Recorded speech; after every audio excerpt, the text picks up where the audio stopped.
저희들이 나는 누구인가 이거를 확인해 봐야 합니다. 물론 성경에 나의 정체성에 대한 우리 기독교인의 정체성에 대해서 많은 이야기들을 해드려야 되지만 그 어떤 것보다 제가 오늘 여러분과 함께 나누려고 하는 것은 나는 누구인가 하는 하나님께서 아담과 하와를 통해서 우리에게 분명히 알려주신 우리의 정체성 확인의 시간입니다.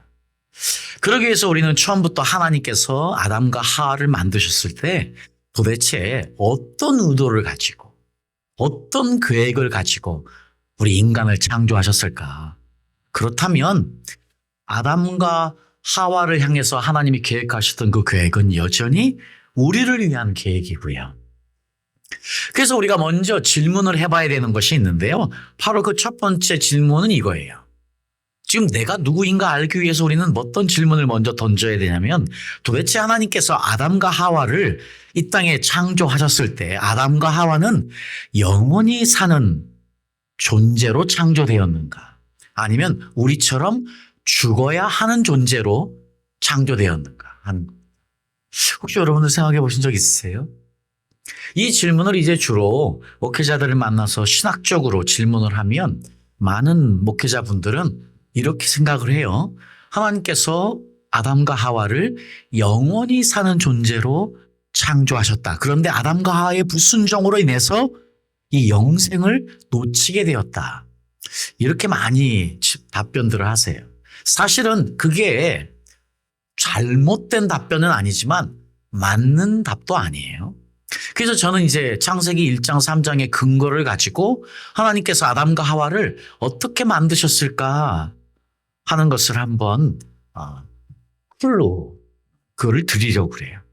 먼저 저희들이요, 아담과 하와의 불순종 때문에 이 답변이 중요한 이유가 내가 누구인가를 아는 시작이 거기서부터 시작이 되기 때문인데 보세요. 하나님께서 지금 창세기 3장 14절에 보면은요. 아담과 하와의 불순종으로 인해서 하나님이 인간을 저주하지 않으세요. 사실 하나님은 인간을 저주하신 적이 없어요. 대신에 인간과 가장 가까운 존재, 우리 인간과 가장 밀접하게 연관되어진 사실은 땅을 저주하셔서 인간이 그 땅에서 힘들게 살아야 되는 것, 열심히 살아야 되는 것, 그것이 우리 인간이 가졌던 퍼니시먼트예요. 체벌이에요.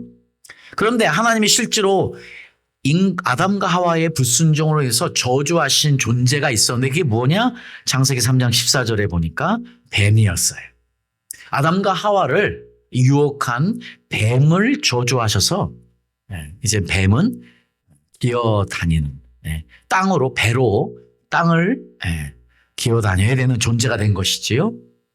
그래서 실제로 그 뱀을 보면은요, 그 아주 옛날에는요, 성경의 말씀대로 많은 다리들이 있었을 흔적들을 과학자들이 발견한 거 보면 분명히 맞는 이야기지요.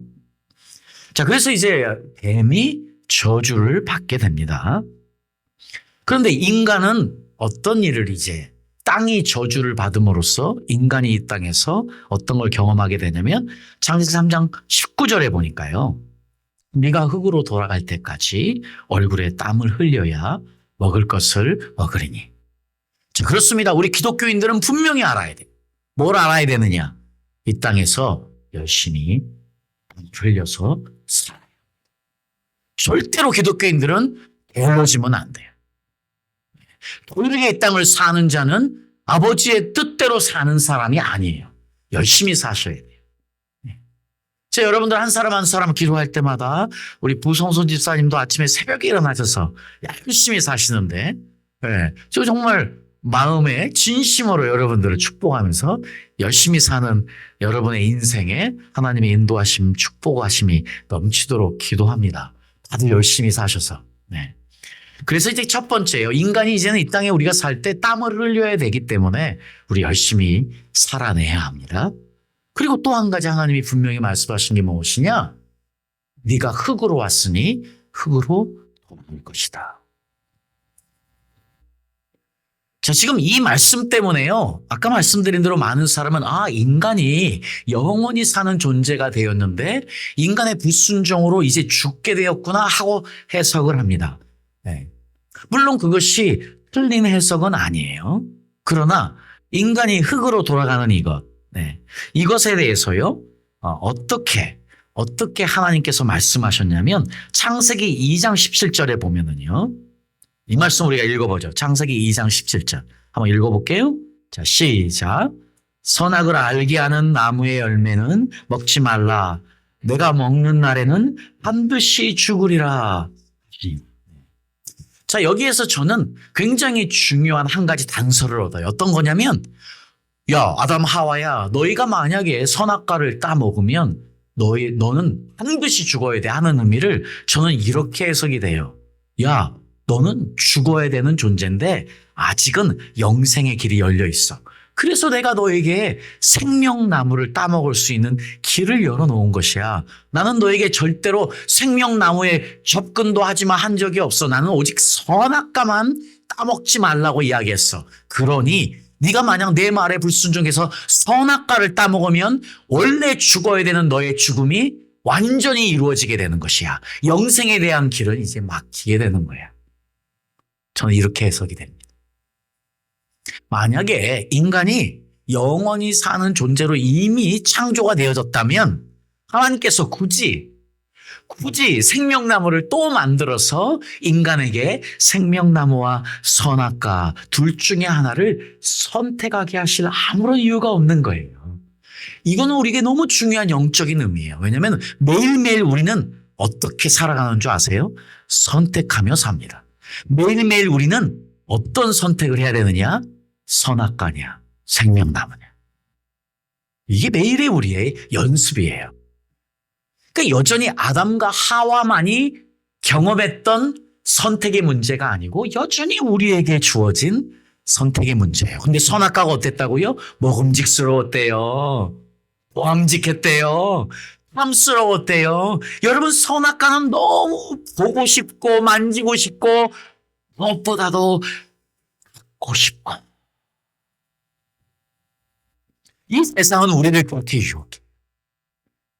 그러니 여전히 매일매일 우리는 그것과의 싸움에서 어떤 것을 선택해야 되느냐. 생명나무. 여러분, 성경에 생명나무에 대한 모양이 안 나와요.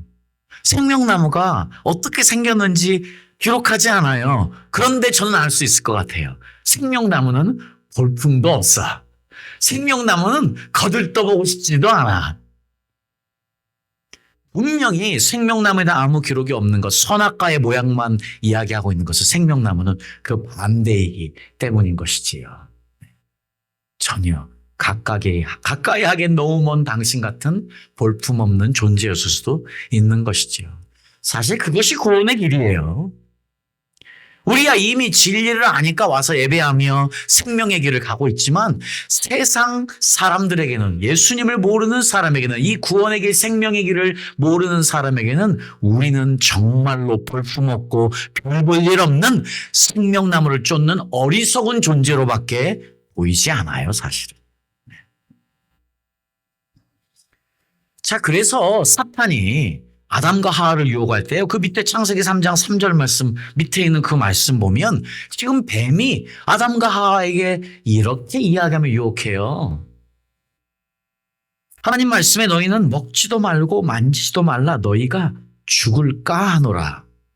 지금이요, 사탄이 하나님의 말씀을 아예 없는 것처럼 이야기하지 않아요. 교묘하게 속여요. 야, 저는 요즘 신학을 오랫동안 공부한 사람으로서 지금 이제 전 세계에 일어나는 그 사탄이 하는 일들, 교회 안에서 하는 일들, 목회자들을 통해서 하는 일들을 보면 정말 이대로예요. 진리를 전하는 것 같은데 비진리가 들어가 있고, 진리를 이야기하는 것 같은데 교묘하게 진리를 망가뜨리는 그런 말씀들이 너무 많아요. 그런 신학도 너무 많고요. 사탄이 영락없이 그런 거예요. 죽을까 하노라. 하나님은 분명히 너는 반드시 죽는다였어요.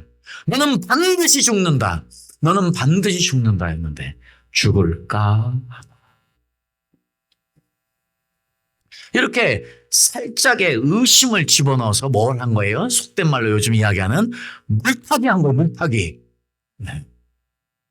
이 땅을 살아가는 마지막 때를 살아가는 우리에게 가장 중요한 것은 진리에 절대로 타협이 있을 수 없는 거예요. 그래서 이 마지막 때를 살아가는 저와 여러분은 하나님의 진리의 말씀에 어떤 준비를 해야 되느냐? 죄송합니다. 죽을 준비해. 죽을 각오하고 예수님 믿고 생명의 길을 갈 준비해야지 앞으로 계속해서 물타기한 신학으로 물타기한 사람들의 이야기들을 더 많이 듣게 할 거예요. 죽을 수도 있지만 그런 거 아니야. 우리를 위한 거야. 앞으로 우리는 이제 그런 아주 절대절명의 진리를 수호하고 지켜야 되는 순간이 다가오고 있습니다. 사실 여러분이요. 자, 그런 의미에서 오늘 이 말씀은 여전히 우리가 이 땅에 살아가면서 싸워 이겨내야 되는 놀라운 영적인 전쟁인 것이지요. 보세요, 여러분.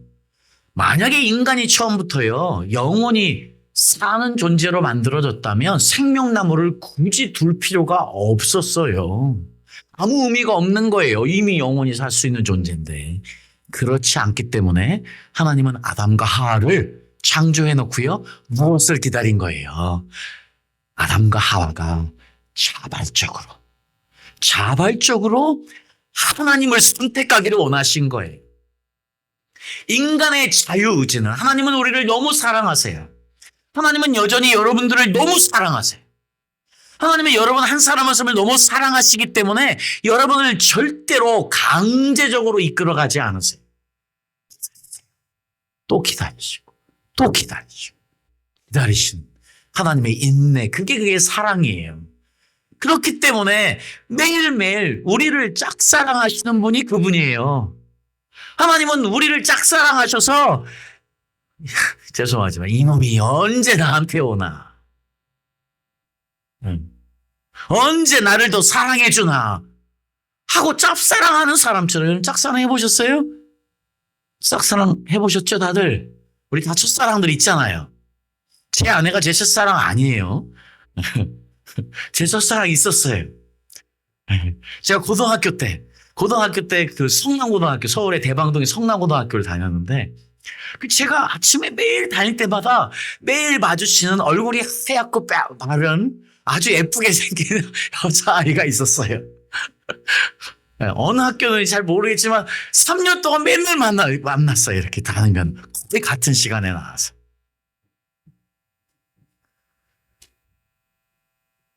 아침에요. 얘가 아침에 매일 그 길을 갈 때마다 뭐가 돼요? 기대가 되는 거예요. 그 매일 주일이 그런 날이어야잖아요. 여러분 이 주님 앞에 나올 때 기대가 되고 기쁜 날이고 소망이 넘쳐야 되는데 억지로 나오는 사람들이 있다면 아직 우리 주님의 마음을 아프게 하는 거예요. 우리 주님을 짝사랑하게 만들고 있는 거예요. 반응해야 되는. 자, 그러니까 마치 하나님은요, 아담과 하와를 만들어 놓고 짝사랑하신 거예요. 아담과 하와를 너무 사랑하시니까 자유의지를 주셔서 당신을 선택하게 하셔서, 그래서 영원히 당신과 함께 사는 존재로 만들려고 아담과 하와를 파트너로 생각하신 거예요. 하나님의 종으로 만드신 것이 아니고 친구로 만드신 거예요. 그래서 파트너로 생각하셔서 나를 좀 선택해 줄 수 없겠니? 인간을 존중하셔서 만들어 놓으신 것이 생명나무와 선악과였다는 사실입니다. 그런데 이제 이 죄된 아담과 하와가 불순종하게 되지요. 자, 그래서 우리 창세기 그 말씀 보면, 우리 창세기 22장에 보면은요, 이 말씀은 중요하니까 한번 읽어볼까? 여호와 하나님이 다 같이 읽어보죠. 시작.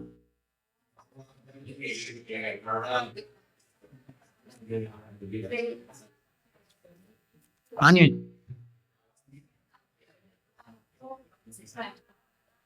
네. 자, 지금 하나님이 두려워하신 게 뭔지 아세요? 보세요. 제가 지금 아담과 하와는 영원히 사는 존재로 창조된 것이 아니었다는 확신을 갖는 표현이 바로 이거예요. 지금 하나님이 두려워하는 것은 뭐죠? 우리는 흔히 아담과 하와가 불순종해서 영생을 놓쳤다 생각하지만 그거 절대 아니에요. 왜냐하면 이 말씀해 보세요. 정확하게. 하나님이 지금 두려워하시는 게 뭐냐? 아담과 하와가 지금 죄된 몸이 됐어요. 불순종해서. 근데 그 죄된 몸으로 생명나무를 따먹고 영생할까봐 아담과 하와는 에덴 동산에서 쫓겨났어야만 해요. 그래서 하나님의 에덴 동산에서 아담과 하와를 내보내시고 나서 불칼을 두어서 생명나무를 막게 하고, 그리고 체루빔, 그룹을 두어서 에덴 동산에 이르는 길을 막은 거예요. 자, 그래서 저는 그렇게 여러분들 아담과 하와가 영생의 길을 놓친 사건, 그것이 바로 에덴 동산의 사건이었다는 거예요. 자, 하나님은 처음부터 인간을 향해서요, 영생을 나누기 원하셨고, 그 증거가 바로 생명나무였다. 이것이 창세기 창조기사의 가장 중요한 핵심이다. 우리는요, 흔히 창세기사 1장 3장을 읽으면서 선악과가 주인공인 줄 알아요. 아니에요. 선악과는 엑스트라예요. 주인공은 생명나무라는 사실인 것이지요. 자, 그런데 안타깝게도 창세기 3장 이후로 생명나무가 성경에서 사라져버려요. 더 이상 이제 우리가 생명나무를 성경에서 볼 수 없게 돼요. 그런데 잠언서에 보니까요, 특별히 한 분이 하나님의 지혜를 받아서 이 생명나무가 무엇인지를 정확하게 본 사람이 있었는데, 그 사람이 누구냐? 죄송합니다. 그 사람이 누구냐? 바로 솔로몬이에요. 이 잊혀진 생명나무가 어떤 것이었는지를 정확하게 알고 우리에게 전달해주는 역할을 하시는 분이 바로 솔로몬이었어요. 물론 솔로몬은 결론적으로 실패한 왕이었지만, 그 하나님의 은혜가, 하나님의 성령의 역사가 넘칠 때요, 정말 하나님의 지혜로 충만하여서 모든 것을 깨뚫어 보는 놀라운 사람이었던 것 같아요. 그래서 이 솔로몬이요, 이 생명나무를 정확하게 봤어요. 먼저는 어떻게 봤느냐? 지혜, 생명나무가 같대요.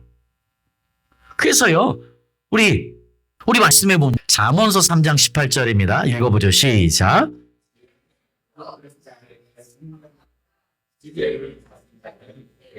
네, 지금 솔로몬이 지혜와 생명나무가 같다고 이야기하고 있어요. 그런데 우리는요, 지금 신약에서 사도 바울이 이 지혜가 누구시냐 이야기하고 있냐면 고린도전서 1장 24절 말씀. 이것도 다 같이 한번 읽어보죠. 시작. 오직 부르심을 받은 자들에게는 유대인이나 헬라인이나 그리스도는 하나님의 능력이요 하나님의 지혜니라. 예수님이 지혜. 예수님이 지혜시래. 그러니까 지금요, 솔로몬이요, 지혜는 생명나무다 그랬어요. 실제로 솔로몬이 여기서 이야기한 건 앞으로 올 메시아였어요. 지금 이스라엘 사람들은 구약에서 간절하게 메시아가 와서 자신들을 구원해 줄 것을 기다렸던 사람들이에요. 그러니까 지금 솔로몬이 여기에서 지혜라고 이야기했을 때 이것은 앞으로 올 메시아를 의미한 것이 너무 분명한데, 지금 사도 바울은 그 메시아로 온 예수님이 지혜라고 말씀하시는 거예요. 그러니까 누가 생명나무예요? 예수님이 생명나무예요. 이거 다 우리가 그냥 알고 있어야 되는 거예요. 아, 예수님이 생명나무다. 네. 자, 예수님은요, 이 땅에 오셔서 한 번도 나는 생명나무다 선포하신 적이 없으세요.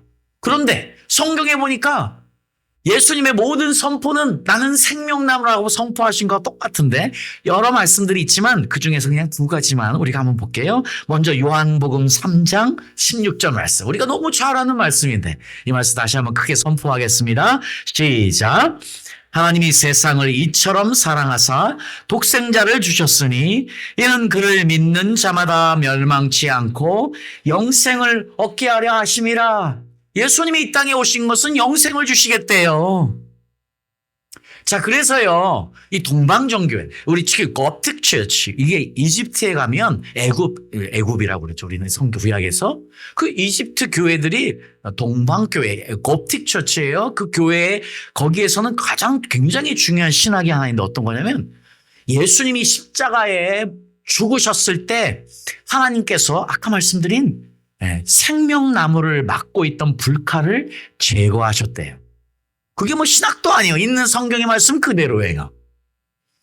예수님이 십자가에 못 박히셨을 때 하나님이 생명나무를 막고 있던 불칼을 제거하신 것이에요. 예수님의 십자가의 사건은 어떤 길을 열어놓으셨느냐? 우리가 생명나무에 이르러서 영생할 수 있는 길을 열어놓으신 거예요. 그것이 그냥 영생으로 표현된 것이지요. 그래서 예수님이 요한복음 14장에 6절에 내가 곧 길이요 진리요 결론이에요. 생명이다. 예수님이 생명 되신 거예요.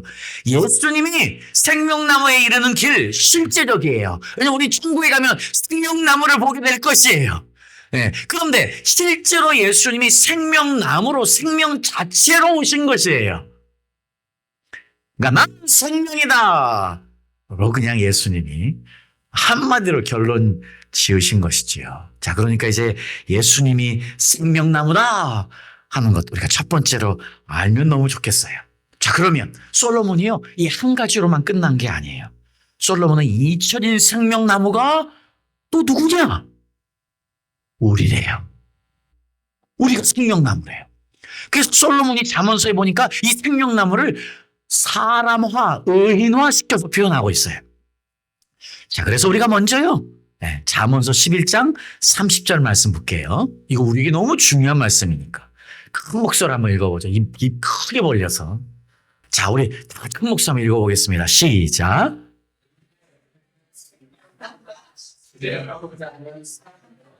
아멘.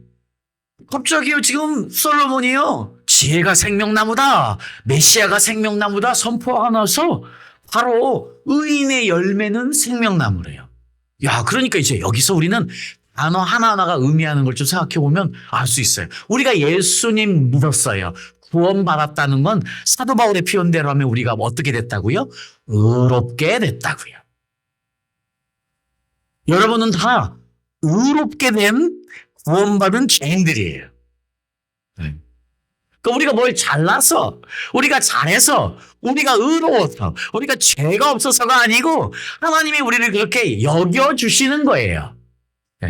이게 믿음이에요. 그리고 그게 어떻게 일어나느냐? 그래서 예수님이요 의인의 열매, 지금 여기서 잠언서인 솔로몬이 의인의 열매라고 하잖아요. 그러니까 예수님이 지금 내 안에 있으면 열매를 맺게 되는 것. 어떤 열매부터 맺는 거예요? 의인의 열매, 구원의 열매부터 맺게 되는 것이지요. 자, 의인의 열매는 생명나무래요. 그러니까 어떤 거예요? 의인의 결론은, 의롭게 된 사람의 결론은 뭐예요?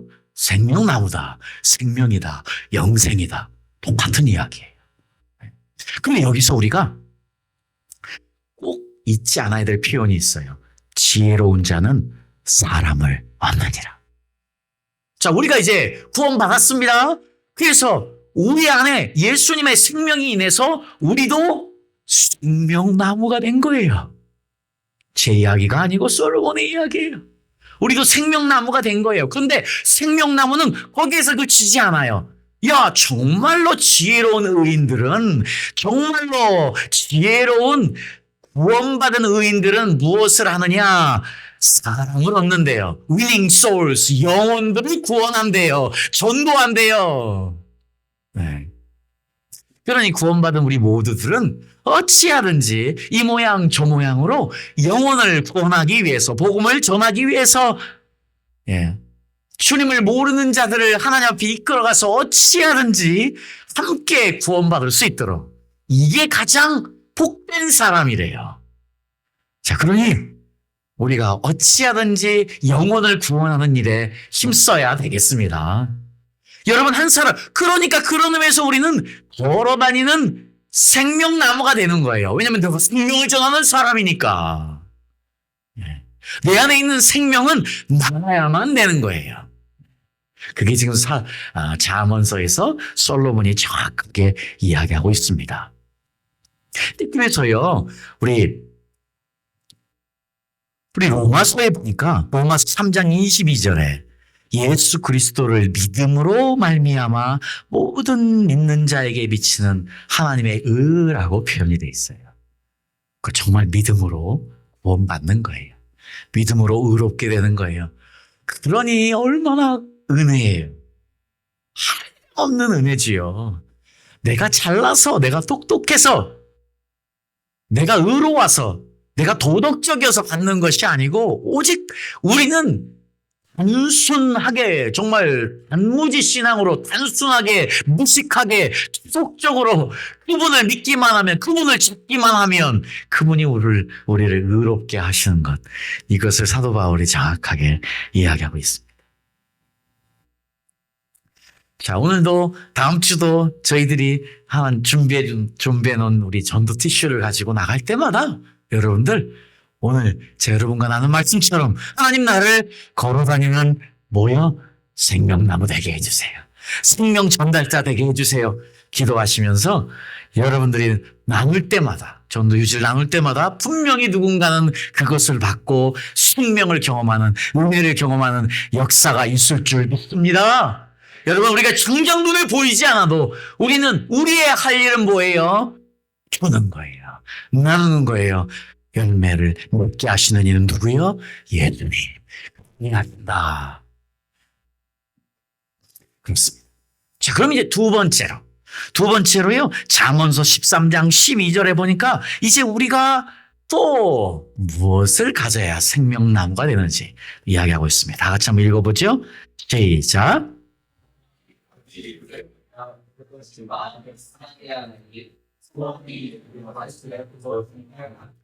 네, 지금요, 솔로몬은 지금 소원, 소망, 라는 것, 이것과요, 생명나무를 함께 보고 있어요.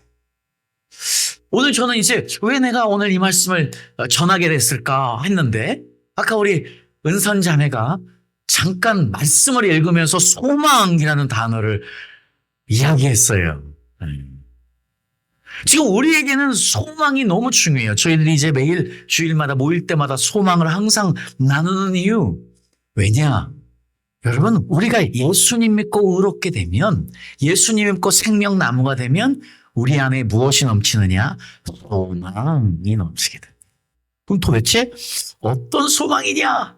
우리는 그럼 어떤 소망을 가져야 되느냐? 소망이라는 단어, 우리가 우리가 봐야 되는 이것이 너무 중요한데 무엇이냐? 이것이 어떻게 얻어지느냐? 사도 바울은요, 로마서 5장 3절에서 5절까지. 와, 이 땅에서 우리가 훈련받아요.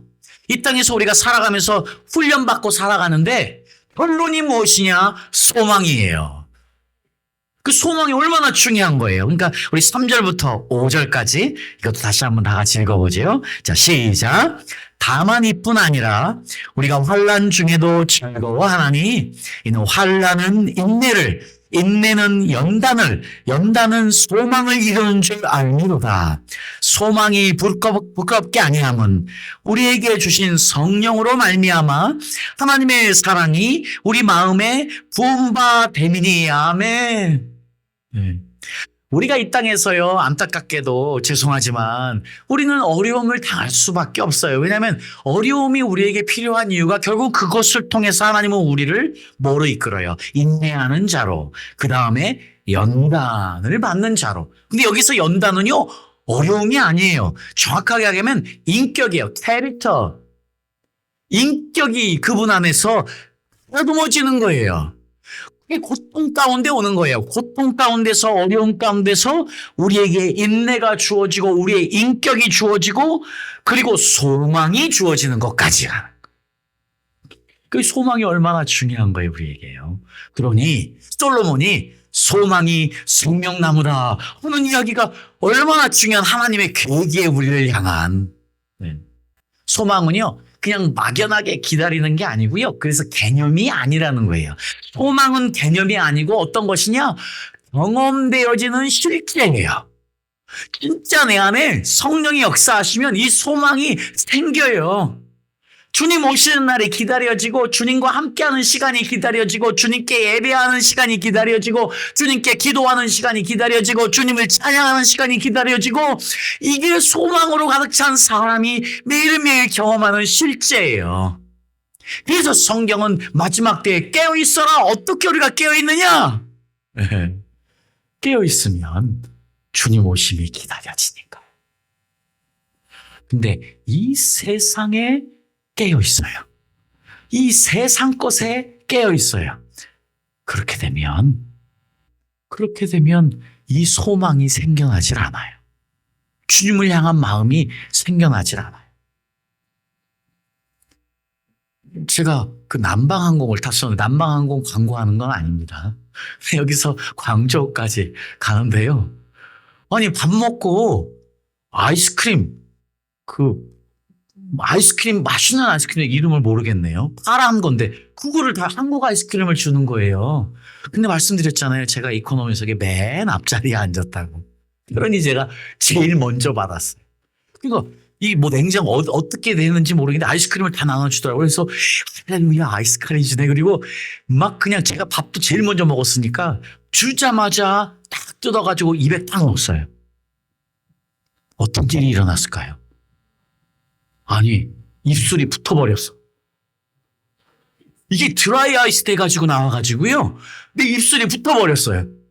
그 진짜로 거짓말을, 그래가지고 이거를 안 떼야 되는데, 뗐잖아요. 여기가 저기 뭐가 벗겨져가지고 한참 고생했어요. 그랬으면 기다려야 될 거 아니에요. 그랬으면 기다려서 녹을 때 먹어야 될 거 아니에요.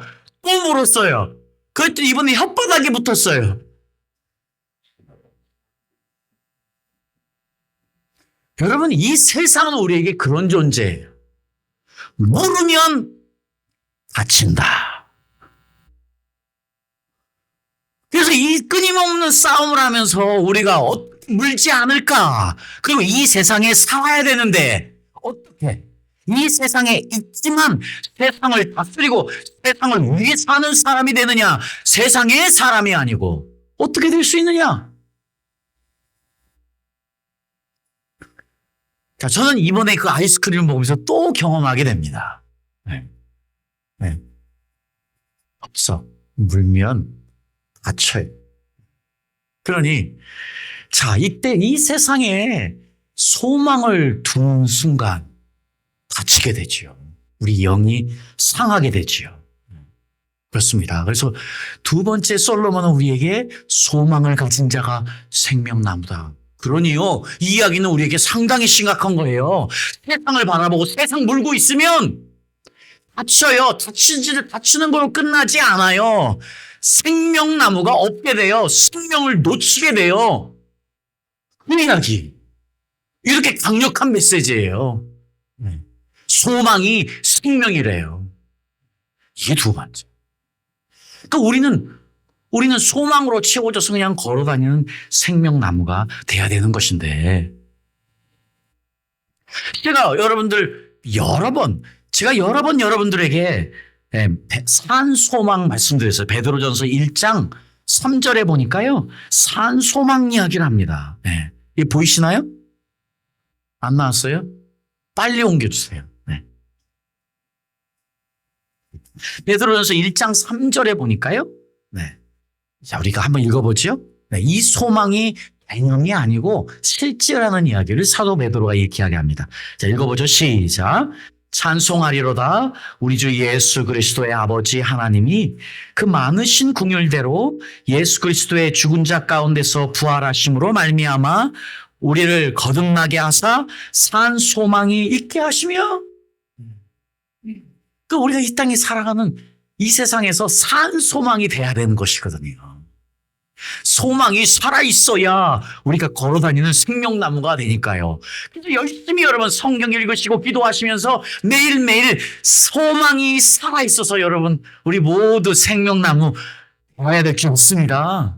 그 제가 이거 여러 번 이 간증 드렸어요. 지금 뭐 시간이 얼마 남지 않았지만 여러분, 그래서 The Empress of Ireland 이 배 이야기 몇 번 드렸잖아요. 제가 너무 중요한 이야기니까. 이 배가 1912년에 타이타닉이 가라앉았을 때, 그리고 나서 2년 후에 1914년에 만들어진 배예요. 그러니까 The Empress of Ireland라는 이 배, 여러분 보시는 것처럼 이 배는요, 모든 게 갖춰져 있어요. 구명조끼고 충분하게 갖춰져 있던 배였어요. 1550명이 탈 수 있고 입을 수 있는 모든 게 다 갖춰진 배였어요. 근데 이 배가 퀘벡을 출발해서 이제 세인트 로렌스 리버를 나오게 될 때 여러분 두 번째 사진에 보시면 스토스카드라는 이 독일 배에 가운데가 부딪혀가지고요 가라앉게 돼요. 근데 여러분 우리 타이타닉 같은 경우는요 배가 이제 아이스버그에 부딪히고 나서 얼마의 시간이 있었냐면 2시간 40분의 시간이 있었어요. 그러니까 충분한 구명보트와 구명정만 있었으면 모두가 다 살아남을 수 있었는데 없었잖아요. 멋을 내느라고 다 떼버린 거예요. 네. 그리고 충분하게 구명조끼조차 갖춰지지 않았고. 근데 The Empress of Ireland 배는요 가운데를 부딪혀가지고 14분밖에 시간이 안 남았어요. 이 이야기를 제가 왜 드리냐면 그 중에서 우리가 기억해야 될 것이 누구냐면요 167명의 설베이션 아미의 브라스 밴드가 그 안에 타고 있었어요. 그분들이 이제 런던에 써 있는 그 구세군 교회의 브라스 밴드 경연대에 참석하려고 캐나다에서 출발했던 분들이에요. 근데 그 중에 167명이 탔는데 몇 분이 살아남았냐면 기록이 틀려서 정확하게 모르겠지만 24명인지 어떤 기록에는 8명이 살아남았다고 이야기하고 있어요. 그런데 기록에 보니까요. 그 살아남은 사람 중에 아니면 죽었던 사람들 그 어느 누구도 구명조끼를 입은 사람이 없었대요. 제가 만약에 그런 상황이라면 도대체 나는 내 구명조끼를 벗어줄 수 있을까? 나는 못할 것 같아요. 스토리가 이렇습니다. 그분들은 2등 칸에 탔는데 이분들은 모두가 다 그 14분이나 짧은 시간에 구명조끼를 입고 바다에 뛰어들 수 있었대요. 근데 이분들이 구명조끼에 있는 상황에서 주위 사람들이 지금 다 허우적거리고 그냥 있는 사람들을 보면서 물어봤대요. 당신 예수님 알아요? 예수님 안다고 그러면 지나쳤대요. 예수님 모른다고 그러면 자기 구명조끼 벗어주고 자기는 죽었대요. 아니 어떻게 얼마나 위대한 우리는 아무도 그분이 누군지도 몰라요. 물론 지금도 캐나다는 퀘벡에서 1년에 한 번씩 그분들을 위한 추모 감사 예배를 드린다는데 얼마나 놀라운 신앙들이에요. 왜냐하면 예수님을 아직 모르는 사람에게 예수 믿을 기회를 주기 위해서 그래서 구원을 얻게 하려고 자기의 구명조끼를 벗어서 주고 자기들은 죽은 거예요. 그중에서 8명이나 24명만 살아남은 거예요. 이 얼마나 아름다운 이야기입니까? 얼마나 놀라운 이야기입니까? 여러분 이 소망으로 가득 차 있는 삶. 저는 그래서 그분들은 정말 말 그대로 그분들은 모두가 다 소망으로 가득 찬 사람들이어서 그 죽음의 순간에 하늘을 바라보며 자기의 생명을 돌릴 수 있는 사람들이었구나. 정말 위대한 우리의 믿음의 신앙 선배들이구나 하는 이야기를 하지 않을 수가 없습니다. 그러니 우리에게 이 산 소망이 넘쳐야 되겠습니다. 그래서 우리도 그런 아름다운 신앙의 선배들의 본보기를 따라갈 수 있으면 너무 좋겠습니다. 그리고 마지막으로 한 가지만 더 하겠습니다. 잠언서 15장 4절 말씀입니다. 자, 우리가 의롭게 되면 생명나무가 되고 산소마음을 가지면 우리가 생명나무가 되고 또 하나가 더 있습니다. 다 같이 한번 읽어보죠. 시작. 온순한 혀는 곧 생명나무이지만 지금요 우리의 혀가 생명나무래요. 근데 이 혀가 온순한 혀가 돼야 된대요. 자, 이거는 우리나라 말로 좀 번역이 굉장히 어렵게 되고 이해하기 어렵게 됐는데 여러 것 중에서 저는 NIV의 이제 옛날 버전인데 이렇게 해석이 돼 있어요. The tongue that brings healing. 치료를 가져오는 혀가 생명나무.